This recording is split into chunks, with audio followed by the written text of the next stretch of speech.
achakwera valije kumanya kuteta wao unenesko.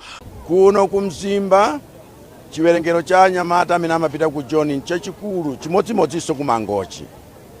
Ife tionetsetsa kuti tikayamba zintchito ndipo anyamata akapeza zintchito zimenezi chopitiriranso ku John chizisowa chifukwa apeze ntchito kwankuno. Kuno kumpoto tikayika international airport, tikakayika airport kunyika, tikakoza msewu kumeneku, ndiye kuti wonse azipeza zintchito, komanso tikayamba mafactory wochita add value kuzolima zathu apeza zintchito. Ife tikunena kuti anyamata 1 million apeza ntchito posachedwa. Statistics ikuonesa kuti akabanza afika 2 miliyoni. Taitiyo eti? Si ntchito imeneyo.